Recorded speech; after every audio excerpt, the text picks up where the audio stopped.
वाहेगुरु जी का खालसा, वाहेगुरु जी की फतेह। जय भीम, जोहार, सलाम वालेकुम दोस्तों। वैसा मानवता चैनल पर आज हम महत्वपूर्ण चर्चा को लेकर दूसरी एपिसोड में शामिल हुए हैं। आज की प्रमुख मुद्दा है भारत के लोकतंत्र में ईवीएम का सवाल। इस सवाल को लेकर कल हम लोगों ने विस्तृत चर्चा की थी, जिसमें आज के खास हमारे जो अ, अतिथि हैं, जिसमें छत्तीसगढ़ के दाऊ नंद कुमार बघेल जी, जो मुख्यमंत्री के परम आदरणीय पिताश्री हैं, और मतदाता जागृति मंच का जो संगठन है, और कुर्मी समाज का भी वो राष्ट्रीय अध्यक्ष भी हैं, ओबीसी समाज के भी हैं। और हमारे बीच में एडवोकेट संतोष साहू साहब है, जो ओबीसी मोर्चा के प्रदेश अध्यक्ष हैं और अधिवक्ता भी हैं।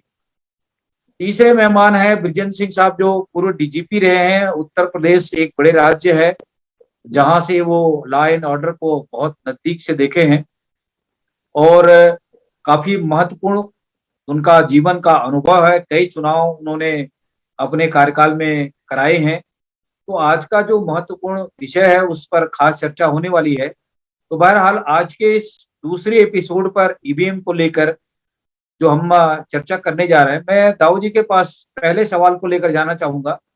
दाऊ जी, भारत के लोकतंत्र में जो ईवीएम का जो जब से भारत देश में ईवीएम को लाया गया है, तब से देश भर में जो जनता की और आम मतदाता को लेकर इस संदर्भ में बहुत ही कंट्रोवर्सी और विवादास्पद बातें लगातार चल रही है। कई राज्यों में जो चुनाव हुए हैं, उसको लेकर इतने सारे विरोध हुए हैं, उसके बावजूद भी भारत की जो सरकार में बैठे हुए जो लोग हैं, उनको ये समझ में नहीं आ रहा है कि भारत की जो लोकतंत्र में जो संविधान में हक अधिकार मिला है, निष्पक्ष, प्रायोरिटी और पारदर्शिता के साथ चुनाव होनी चाहिए।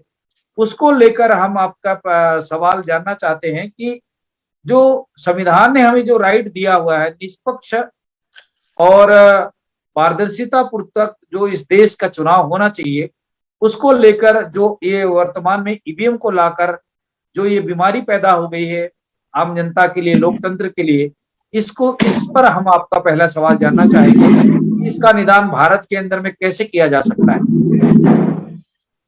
हाँ, मैं बोलूं? आवाज सुन रहे हो? जी जी जी जी जी, आप बोले। हाँ, आपके जो चैनल का मैं शुक्रगुजार हूँ कि जिन्होंने हिंदूवाद के खिलाफ जनगणना के संबंध में आपने जो मोर्चा खोला, और उसके कारण मोदी को वक्तव्य देना पड़ा कि हम अभी स्थगित रखते हैं जनगणना। ये हमारी सबसे बड़ी जीत हुई, और हिंदूवाद के खिलाफ हम लोगों ने जो मोर्चा खोला, उसका लाभ मिला। ठीक इसी तरह से ईवीएम जाने वाला है। यदि अ, आपका जो चैनल है वो तय कर ले, तो निश्चित ही ईवीएम समाप्त हो जाएगा और मोदी को समाप्त करना पड़ेगा। उत्तर प्रदेश की जो राजनीति है उसमें योगी राज ने, जो मुख्यमंत्री वहाँ हैं, उन्होंने घोषणा किया है कि मोदी को हम उत्तर प्रदेश में नहीं आने देंगे। ये एक बड़ा क्रांतिकारी काम है कि प्रधानमंत्री को मुख्यमंत्री कहे कि हम उत्तर प्रदेश में नहीं आने देंगे। तो हमने इसके पक्ष में ये कहा है कि योगी राज जहाँ से भी खड़े होंगे, हम उनके खिलाफ किसी को भी खड़ा नहीं होने देंगे और उनको निर्विवाद रूप से आने देंगे, क्योंकि वही एक व्यक्ति हैं जो मोदी को उत्तर प्रदेश में आने से रोकेंगे। इसी तरह मौर्य जी जो ठगे गए हैं और जिनको मुख्यमंत्री बनाने की बात कह करके उत्तर प्रदेश में बीजेपी ने गलत ढंग से बार्गेनिंग किया, और वो भी जिस क्षेत्र से खड़े होंगे हम उनका समर्थन करेंगे, उनका विरोध नहीं करेंगे, क्योंकि ये बहादुर लोग हैं और मोदी का मुकाबला यही लोग कर सकते हैं।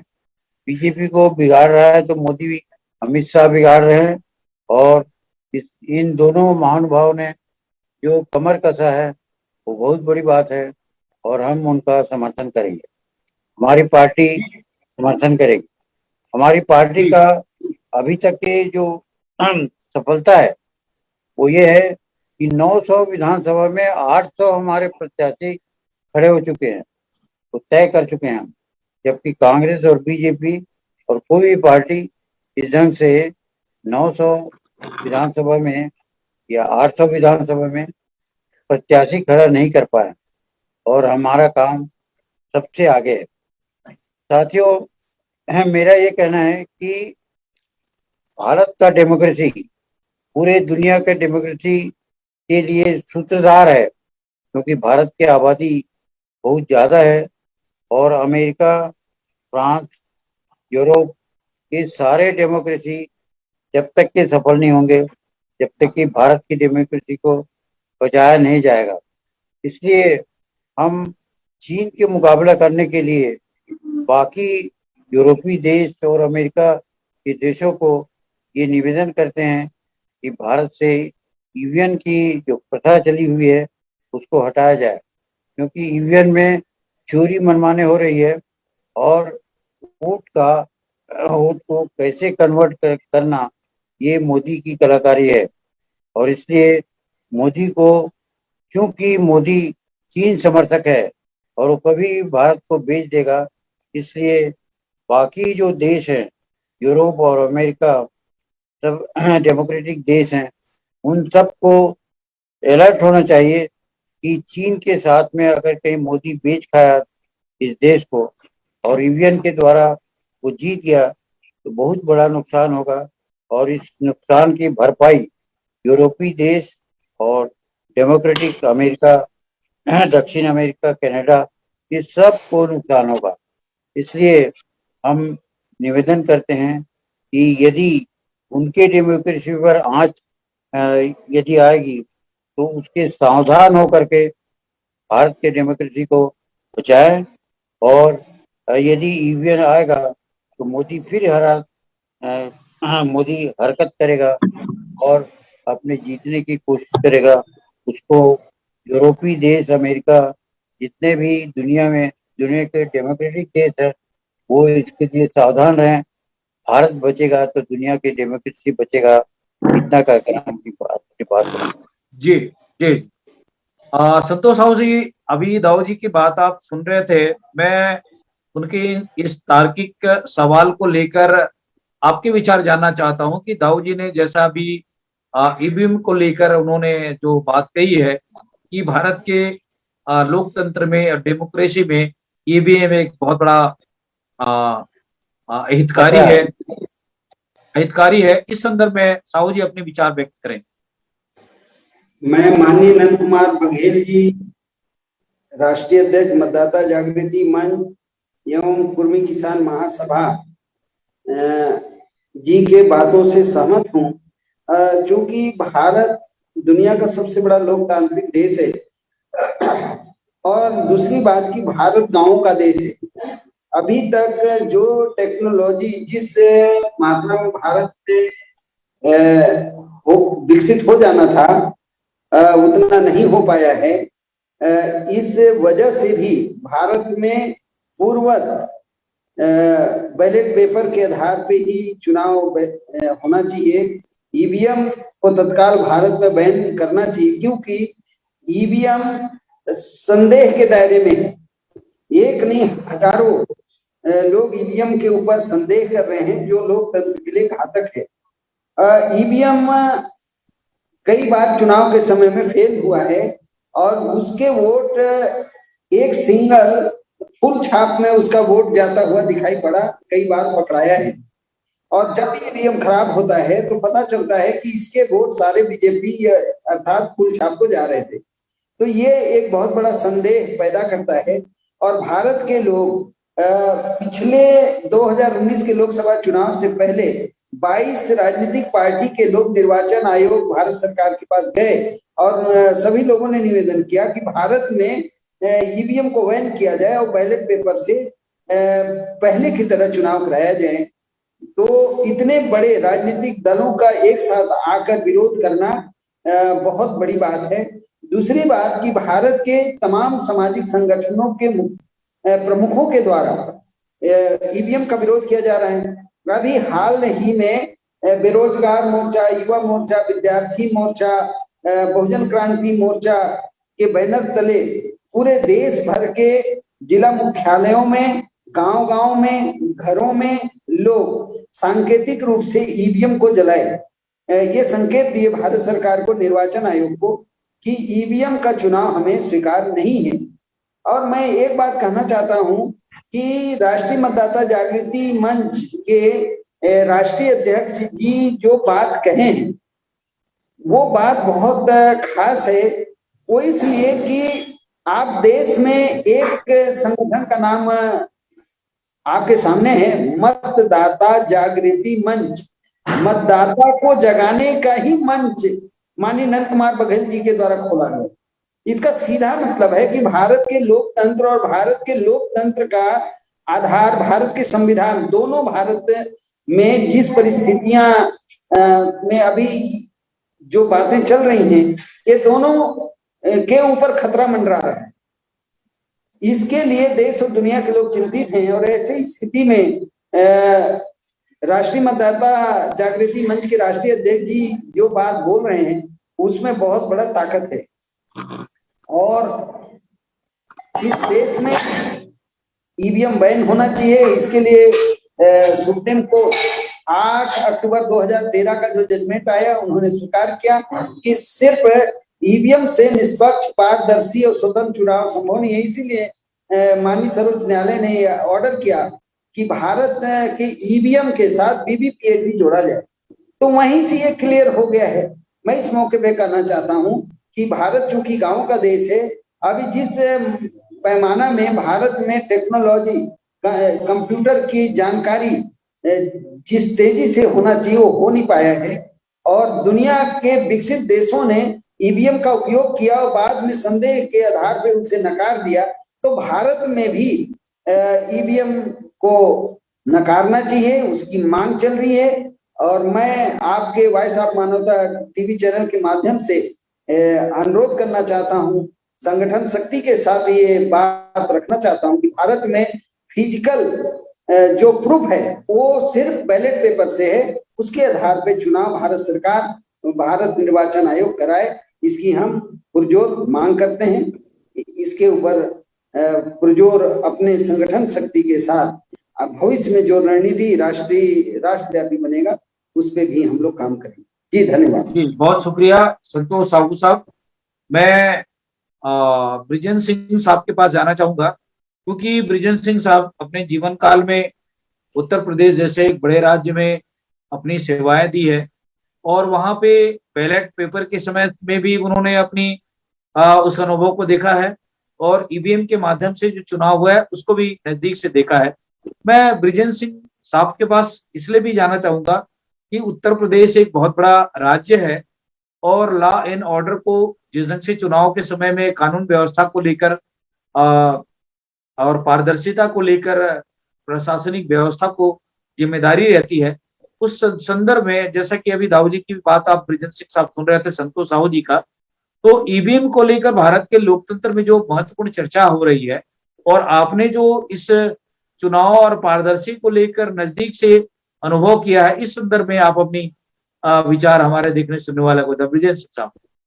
हाँ, हम लोग बहुत कृतज्ञ हैं कि इतना महत्वपूर्ण सवाल वॉइस ऑफ मानवता के जरिए भी उठाया गया है। सचमुच लोकतंत्र को जो खतरा है आज, वो सिर्फ जातिवादी शक्तियों से या हिंदुत्ववादी शक्तियों से ही नहीं है, बल्कि जो प्रक्रिया है चुनाव की, उसमें ईवीएम से भी को मैनिपुलेट किया जा सकता है। ये दुनिया के सभी देशों ने मान लिया है और इसीलिए इसको स्वीकार नहीं किया गया। तो अगर भारत जैसे देश में, जहां पर की इतनी विषमताएं हैं, शोषण है, जातिवाद है, जहां पर कि इसकी वर्ण व्यवस्था ही का नाम ही सामाजिक न्याय का को न देना, भागीदारी से लोगों को वंचित रखना, 90% जनता को, और वो क्योंकि उसको धर्म के नाम से जोड़ दिया गया है, हिंदुत्व के नाम से जोड़ दिया गया है। तो ये सबसे बड़ी समस्या है कि लोगों को सामाजिक न्याय देने के लिए जो लोकतंत्र की स्थापना भारतवर्ष में की गई है, उसकी प्रक्रिया पारदर्शी होनी चाहिए। इसमें पारदर्शिता की कमी है, तो ये बहुत बड़ा चीज है। मैंने तो अपने अनुभव से देखा था कि जब ये ईवीएम नहीं थी तब भी बूथ कैप्चरिंग की बड़ी भारी समस्या रहती थी देश में। यहाँ की गरीबी या शिक्षा को देख के लिए जो लोग ताकतवर लोग थे वो सीधे शक्ति का प्रयोग करते थे। अब तो बहुत ही आसान उनके लिए हो गया है ईवीएम के। तो जो नैतिक स्तर है देश का, जिस तरह से जो राजनीति में भ्रष्टाचार व्याप्त है, जातिवाद व्याप्त है, तो न्याय मिलना इतना आसान नहीं है। और इसलिए ऐसी प्रक्रिया नहीं अपनाई जानी चाहिए जिससे कि लोगों में जिसके ऊपर कोई यकीन ही नहीं है, लोग ये मानने को तैयार नहीं है कि इसमें बड़ी ईमानदारी से, बाकी सब चीजों में बेईमानी चलती रहेगी और चुनाव में बहुत ईमानदारी से लोग पेश आएंगे। तो सरकार को खुद ये चाहिए कि लोगों को विश्वास जिस चीज में नहीं है, राजनीतिक दल जिस चीज को बदलना चाहते हैं, उनको खुद ही पहल करनी चाहिए मेरे विचार से।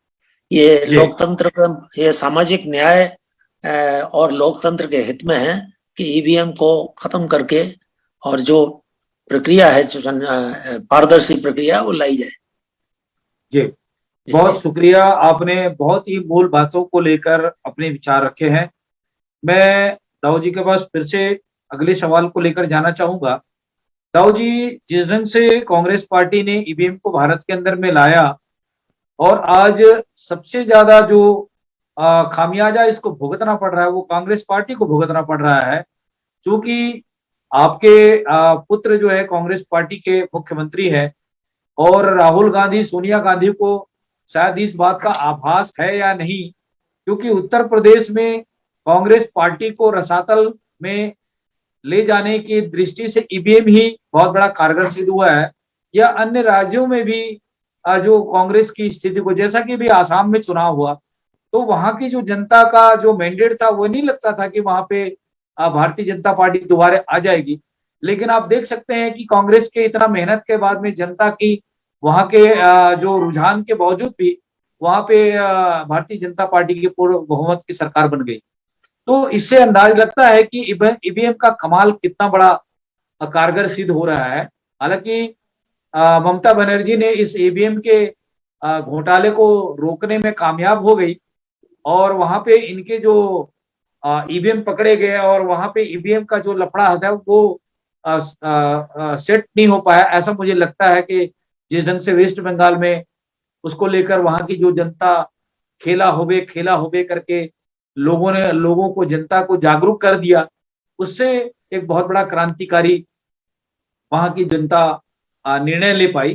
तो इस संदर्भ में मैं आपसे ये जानना चाहता हूं कि कांग्रेस पार्टी इस ईवीएम का विरोध क्यों नहीं करती है? राइट, कांग्रेस पार्टी वो बौद्धिक नहीं है, अपने बुद्धि से काम नहीं करता। बौद्धिक वो है जो अपने बुद्धि से काम करे। तो कांग्रेस पार्टी ब्राह्मणों के बुद्धि से काम करता है और ब्राह्मण उसको मिसगाइड करते हैं और उसी रास्ते पर चलता है। भूपेश भी ब्राह्मणवादी है, रामवादी है और उसके कारण स्पष्ट रूप से नहीं कर रहा है। और भूपेश की जो थीम है, सोच है, उसको हम पूरे भारत में फैला रहे हैं और वो काफी लोकप्रिय हो रहा है। क्योंकि आज 74 साल के इतिहास में जो कमेरू समाज है, काम करने वाला समाज है, और जो मेहनत कश लोग हैं, एसटी, एससी, ओबीसी और उसके साथ में माइनॉरिटीज, ये सारे लोग 74 साल के इतिहास में ठगे गए हैं, उनको लूटा गया है। और अब हम कांग्रेस पार्टी से भी कह रहे हैं कि यदि ब्राह्मण बनिया ठाकुर को खड़ा करोगे तो हम उसका विरोध करेंगे, और अगर कहीं SC, SC, OBC and minorities को खड़ा करोगे तो हम उसके खिलाफ कोई कैंडिडेट नहीं खड़ा करेंगे। ये हमारे उनको कहना है। जो भी हम समझौता करेंगे वो लोकसभा के चुनाव के बाद समझौता करेंगे, ताकि किसान समर्थित एग्रो बेस्ड इकोनॉमी भारत में चले, और उसके लिए हम जबरदस्त आंदोलन कर रहे हैं। और हम ये इससे अभी जो कोरोना हुआ है उसमें चीन की दुर्गति हुई है, चीन की अर्थव्यवस्था बिगड़ी है, चीन के से माल लेने के लिए पूरा दुनिया अब कतरा रही है। उसने जो जो कोरोना का आविष्कार किया और फैलाया, उससे चीन के माल का निर्यात होना बंद हो रहा है। तो इसलिए अब जरूरत है कि यूरोपीय देश और अमेरिका मिलकर डेमोक्रेसी को यदि जिंदा रखना चाहते हैं और चीन का मुकाबला करना चाहते हैं, चीन के विस्तारवाद को रोकना चाहते हैं, तो भारत से ईवीएन को हटाएं, पर दबाव बनाएं, चाहे वो न्यायिक हो या और दूसरे कारण हो। इस पर यदि अमेरिका और यूरोप के लोग नहीं चेतेंगे तो फिर चीन के अधीन दुनिया हो जाएगी। इसलिए हम चाहते हैं कि ईवीएन का विरोध हो और डेमोक्रेसी भारत का जिंदा रहेगा। ये ईवीएन यदि जारी रहेगा तो डेमोक्रेसी जिंदा नहीं रह सकता। जिस तरह से दक्षिण भारत में पतन हुआ और और सारे देशों को प्रदेशों को मोदी अपने कब्जे में किया। महाराष्ट्र में शरद पवार के कारण वो असफल हुआ और इसी तरह से राजस्थान, मध्य प्रदेश और हिंदुस्तान के बहुत सारे जो प्रदेश हैं ईवीएन के कारण बर्बाद हो जाएंगे और डेमोक्रेसी खत्म होगी और उसका दुष्परिणाम पूरे दुनिया में होगा। इसलिए हम ये कहते हैं कि दुनिया के लोग भारत की मदद करो और ईवीएन को समाप्त करो और मोदी को नियंत्रित करो, क्योंकि मोदी चाहता है कि भारत को वो चीन के मार्फत करके और डेमोक्रेसी को समाप्त करके और चीन के अधीन वो कर लेगा, ऐसा हमको प्रतीत होता है। जी, मैं ईवीएम को लेकर ही आज का विषय हमारा प्रमुख है। हम अन्य विषयों को लेकर इसमें जो जागरूकता को लेकर हम आज जो चर्चा कर रहे हैं, तो ज्यादातर फोकस हमारा ईवीएम के इस भारतीय लोकतंत्र के अंदर में संदर्भ में भी हम अगर बात करें तो ज्यादा महत्वपूर्ण होगा, क्योंकि टॉपिक जो है हमारा, क्योंकि देश की एक एक जनता आज इस ईवीएम को लेकर संजीदा है। उन्हें ये मालूम हो चुका है कि जब तक ईवीएम नहीं खत्म हो सकता है, ईवीएम को जब तक नहीं हटाया जाएगा, तब तक भारत के अंदर में स्वस्थ लोकतंत्र और निष्पक्ष और पारदर्शिता का परिकल्पना असंभव है। मैं संतोष साहू जी, मैं जैसा कि अभी हम ईवीएम को लेकर विस्तार से चर्चा करना चाह रहे हैं, आज दूसरा एपिसोड है और ईवीएम जो भारत के संदर्भ में पारदर्शिता और निष्पक्ष चुनाव को लेकर और सस्ता और सुलभ जो लेट हुआ करता था, इस संदर्भ में लोगों की सोच रही कि हम ईवीएम को लाएंगे तो हम जो हमको विलंब होता था, जो खर्चा होता था, उससे हम बच जाएंगे और बहुत अच्छा हमारा भारत देश के अंदर में स्वस्थ परंपरा कायम होगी। सोच तो अच्छी रही थी, सोच शायद मेरे ख्याल से लोगों की उस समय अच्छी भी रही होगी, लेकिन जिस ढंग से उसका दुरुपयोग किया गया उसके संदर्भ में आपका क्या कहना है और अपने विचार व्यक्त करें। संतोष साहब। जगदीश जी, आज जिस तरीके से आपके द्वारा भारत के इलेक्ट्रॉनिक वोटिंग मशीन क्या भारतीयों को ये मान्य है या अमान्य है, इस विषय पे अपनी अपनी राय को लेकर ये चर्चा चल रही है। मैं इस विषय पे कहना चाहता हूं कि भारत में ईवीएम को लेके तमाम शंकाएं हैं। सभी राजनीतिक दल सिर्फ कुछ एक दो पार्टियों को छोड़ के बाकी भारत के समस्त राजनीतिक पार्टियां ईवीएम से चुनाव हो इसके विरोध में है। उसके कारण ये है कि जब इस देश में 1980 में पहली बार ईवीएम का आविष्कार हुआ, फिर उसके रजिस्ट्रेशन कराए गए, फिर ये चरणबद्ध तरीके से इसका ट्रायल हुआ। पहला ट्रायल तमिलनाडु के उत्तरी क्षेत्र के 8 उपचुनाव के जो पोलिंग बूथ थे 50, उसमें ट्रायल किया गया और ऐसे इसका क्रम आगे बढ़ता गया। और 2004 के बाद तो ये सभी विधानसभा लोकसभा में इसका प्रयोग शुरू हुआ। पर सुब्रमण्यम स्वामी और लाल कृष्ण आडवाणी जी, जो उस समय सुब्रमण्यम स्वामी जी जनता पार्टी के प्रमुख थे, लाल कृष्ण आडवाणी जी भारतीय जनता पार्टी के राष्ट्रीय स्तर के प्रमुख थे। इन दोनों विद्वानों के द्वारा सुप्रीम कोर्ट में ईवीएम के विरोध में केस फाइल किया गया। और सुब्रमण्यम स्वामी जी के चूंकि वो एक विद्वान अधिवक्ता हैं सुप्रीम कोर्ट में, वो सबसे पहले दिल्ली हाई कोर्ट में गए। जब दिल्ली हाई कोर्ट इसको मान्य नहीं किया, तब वो भारत के सुप्रीम कोर्ट गए और सुप्रीम कोर्ट में वो जो दलील दिए उसके आधार पे भारत का सर्वोच्च न्यायालय ईवीएम से सिर्फ ईवीएम से निष्पक्ष, पारदर्शी और स्वतंत्र चुनाव नहीं हो सकता है, इस बात को भारत का सर्वोच्च न्यायालय स्वीकार किए और जजमेंट डॉक्टर सुब्रमण्यम स्वामी जी के फेवर में आया। उसमें ईवीएम को लेकर जो बातें डॉक्टर सुब्रमण्यम स्वामी जी के द्वारा रखा गया था, और आपको पता है कि भारत का सर्वोच्च न्यायालय बिना दलील, बिना ठोस सबूत के कोई भी केस का हियरिंग या रजिस्ट्रेशन तक होना मुश्किल है।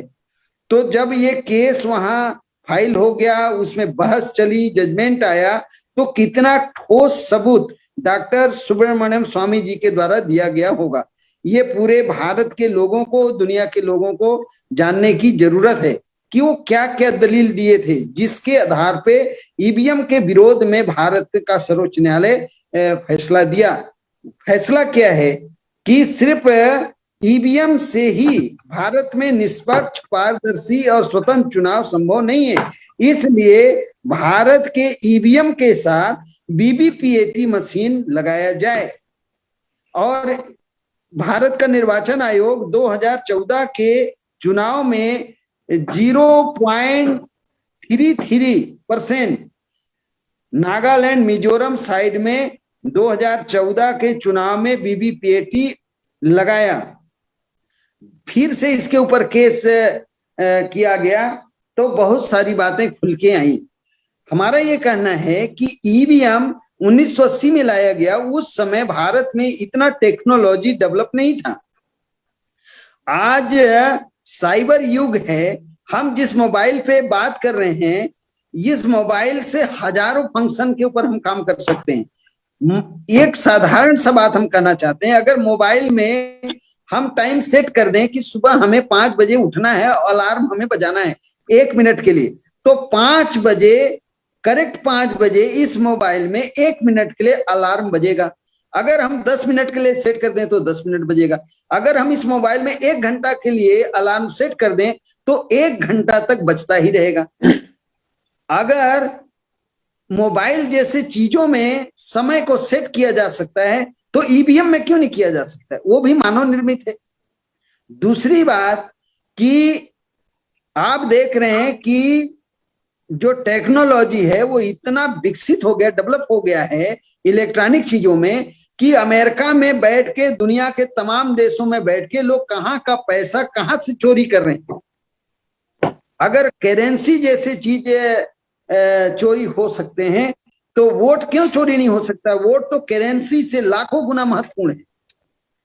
तो ये बात कहना कि नहीं ईवीएम टेम्पर प्रूफ है और जो भी है, अगर टेम्पर प्रूफ है हम मानते हैं, उसका सोर्स कोड किसके पास है? सरकार के पास है।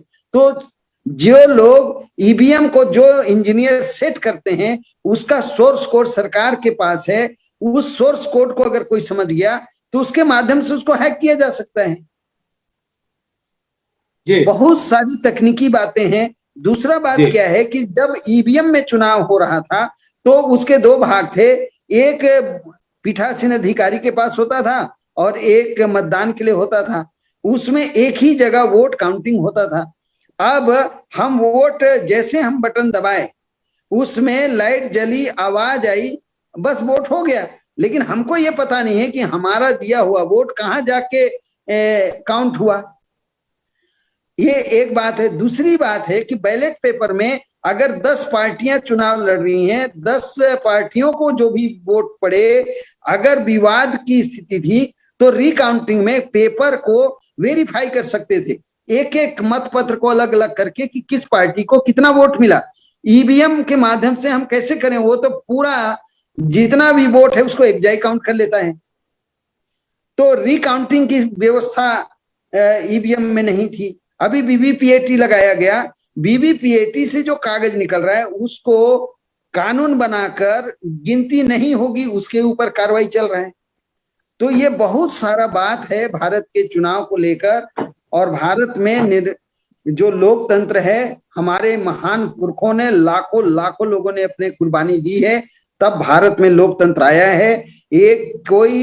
एक राजनीतिक दल या कोई संवैधानिक संस्था के मनमाने रवैये से इस देश के लोग मानने वाले नहीं हैं। ये देश में एक एक वोट का कीमत है, एक आदमी चाहे कैसा भी हो उसके वोट का कीमत एक ही जैसा है। इसलिए इस देश में एक तो ये देश अभी भी विकासशील है। आप दुनिया में सबसे ज्यादा गरीब, बेरोजगार, अशिक्षित अगर कहीं है तो भारत में है। इतनी बड़ी संसाधन होने के बाद भी भारत का ये हालत है। तो हम आपके वॉइस ऑफ मानवता चैनल के माध्यम से मैं माननीय नंद कुमार बघेल जी, राष्ट्रीय में अध्यक्ष मतदाता जागृति मंच, क्योंकि देश में ये सिंगल एक सामाजिक संगठन है जिसका नाम ही है मतदाता को जगाने का मंच, और निरंतर भारत में भी अभी आप तमिलनाडु को देखे, माननीय नंद कुमार बघेल जी का पूरा दल बल, उनके समस्त कार्यकर्ता पूरे तमिलनाडु में लगे हुए थे कि हमें इस राज्य में मानवता पे आधारित जो विचारधारा है उसको हमें समर्थन देना है। और वहां का आप रिजल्ट देख लीजिए कितना पॉजिटिव आया है। तो ऐसे तमाम राज्यों में काम चल रहा है, छत्तीसगढ़ में भी चल रहा है। और हम लोगों के लिए भारत का लोकतंत्र और भारत का संविधान हम लोगों के जीवन मरण का बात है, और इसकी रक्षा हम सब लोग जिस हद पे जाना होगा जाएंगे, क्योंकि हमें संवैधानिक दायरे में रहकर कानून का पालन करते हुए हमें आर्टिकल 19 के आधार पे अपनी बात रखने का मौलिक अधिकार है। और हम लोगों का वोट का वेरिफिकेशन जिस सिस्टम से होगा वही सिस्टम हमें मतदान के लिए मान्य है। मैं इस मौके पे कहना चाहता हूं कि ईवीएम संदेह के दायरे में है। विश्व के कई देशों ने इसे नकार चुका है, विकसित देशों ने ईवीएम को नकारा है, तो हमारा देश तो विकासशील है। और ये बात कहना कि नहीं ईवीएम आएगा तुरंत वोटिंग होगा, तुरंत काउंटिंग होगा, आप देख रहे हैं आज पहला चरण का चुनाव है, 1.5 महीना तक चुनाव चल रहा है, गिनती सुबह शुरू हो रहा है, रात रात तक गिनती हो रहा है। इससे अच्छा तो बैलेट पेपर से चुनाव होते थे और निष्पक्ष पारदर्शी होता था, कुछ जगह बूथ कैप्चरिंग कुछ होते थे, पर अब देश के लोग जागरूक हो गए हैं, किसी की मजाल नहीं है कि बैलेट पेपर को कोई छीन ले, मनमाना जाके वोटिंग करे। अब ये भारत में नहीं चलने वाला है, इसलिए भारत में फिर से बैलेट पेपर से ही चुनाव हो। मैं आपके वॉइस ऑफ मानवता चैनल के माध्यम से मैं अपील करता हूँ। धन्यवाद जी, बहुत शुक्रिया संतोष साहू साहब, आपने काफी विस्तार से इस बात को रखा है। और ये सच है कि भारत की जो जनता है इस बात को पूरी तरीके से महसूस कर चुके हैं, और कहीं ना कहीं ईवीएम को लेकर देशव्यापी लोगों का विरोध शुरू हो चुका है।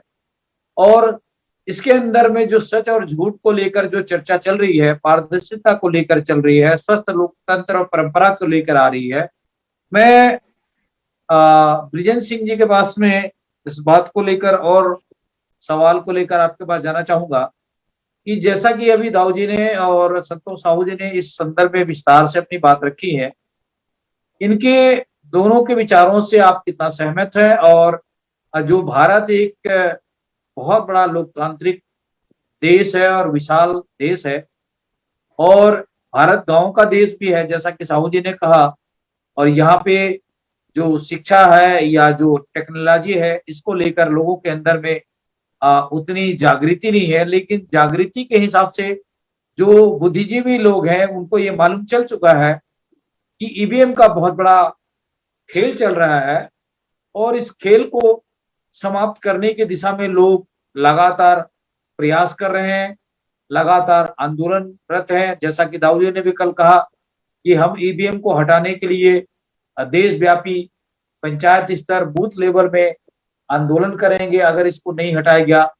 इस संदर्भ में बृजेश सिंह जी अपने विचार रखें कि भारत के अंदर में जैसा कि पूरी देश की जनता लोकतंत्र में जनता स्वरूप रही है, वो इस ईवीएम को हटाना चाह रही है, लेकिन सरकार इसे थोपना चाह रही है। इस संदर्भ में हम आपका विचार जानना चाहते हैं।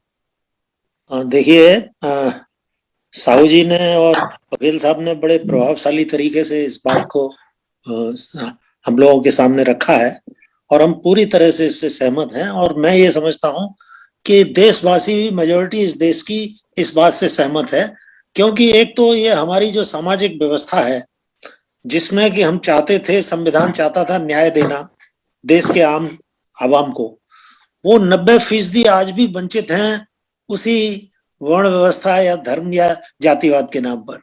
तो और जो शिक्षा है वो आज भी मुट्ठी भर लोगों के हाथ में है, तो जो मैनिपुलेट करते हैं। तो इसलिए कम से कम चुनाव में तो ये मैनिपुलेशन को रोका जाए, वरना अन्यथा तो लोगों का विश्वास ही लोकतंत्र में बिल्कुल खत्म हो जाएगा।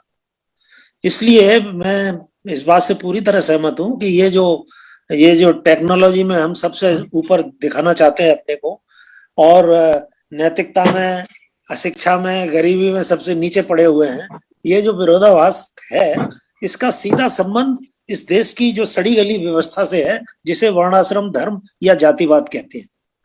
और वो ये व्यवस्था उन लोगों के हाथ में है जो न्याय नहीं देना चाहते लोगों को, जिन्होंने 70 साल तक आज भी न्याय से वंचित किया है, जो देश को पिछड़ेपन या जो मंदिर मस्जिद की जो राजनीति देश में आज भी हिंदू मुस्लिम की जो राजनीति हो रही है, वही लोग जिम्मेदार हैं इसके। तो अगर उनको इस तरह से बेलगाम रहे और वो मैनिपुलेट करने का मौका मिला तो वो तो कभी भी जनता को न्याय नहीं देना चाहेंगे, इसलिए वो मैनिपुलेट करेंगे ही करेंगे। तो मुझे लगता है कि ये व्यवस्था सबसे बड़ा कारण है, लोगों का विश्वास इसमें नहीं है कि ये सामाजिक व्यवस्था ही लूट खसोट बेईमानी भ्रष्टाचार पर आधारित है। और ये मान लेना कि वो चुनाव में उस भ्रष्टाचार को लागू नहीं करेंगे, कम से कम देश की जनता ये उम्मीद करती है कि चुनाव में पारदर्शिता के साथ चुनाव हो। तो हम आज इस बात से पूरी तरह सहमत हैं कि अगर पारदर्शिता के जब ही हो सकती है जबकि ईवीएम हटाया जाए। जी जी, बहुत शुक्रिया बृजेश सिंह साहब, आपने अपने जीवन के लंबे अनुभव को लेकर आपने विस्तार से जानकारी दी है।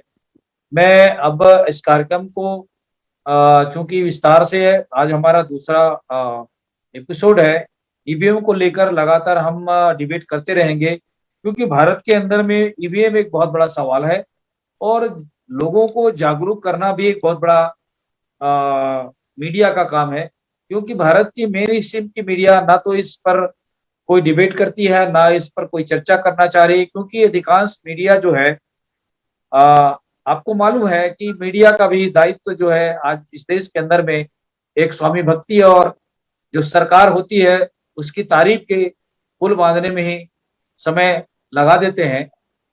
तो मैं इस संदर्भ में दाऊद जी के पास फिर से दोबारा जाना चाहूंगा और हम अपने विचारों को कम शब्दों में रखते हुए इस कार्यक्रम को भी हम समाप्त करेंगे, क्योंकि ज्यादा लंबा डिबेट करना भी, ज्यादा विचारों को लंबा खींचना भी लोगों के लिए एक बोरियत पैदा करता है। तो हम दाऊद जी के पास जाना चाहेंगे। दाऊद जी, इस संदर्भ में जैसा कि अभी बहुत सारी बातें हो चुकी है, सारांश में और संक्षिप्त में इस ईवीएम को भारत में समूल रूप से समाप्त करने का कौन सा रास्ता आपको समझ में आता है और क्या करना चाहिए? मैं अंतिम बात ये कहना चाहता हूँ कि आपके चैनल के माध्यम से यदि उनके कान नहीं खुले और मोदी, अमित शाह, आरएसएस, ईवीएम के सहारा लेकर के जीतना चाहेंगे तो हम उत्तर प्रदेश से सत्याग्रह शुरू करेंगे। ईवीएम आएगा तो उसको हम ये जो चुनाव कार्यालय, चुनाव जहाँ हो रहा है उसमें हम जाने नहीं देंगे और सत्याग्रह करेंगे और हजारों लाखों की संख्या में हम जेल जाने के लिए तैयार हैं। जी, ये अंतिम चेतावनी हम देना चाहते हैं।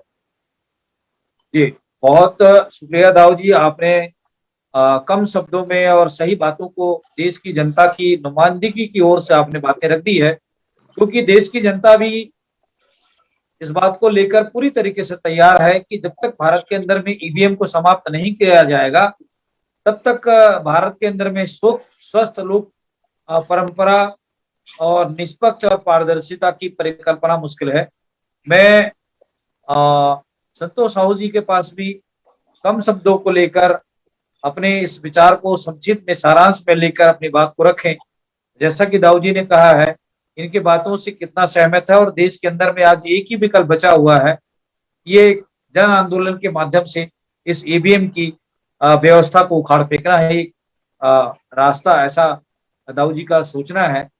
आपका क्या कहना है संतोष साहू साहब की, जैसा दाऊ जी ने कह रहे हैं, इसका कितना समर्थन करते हैं आप?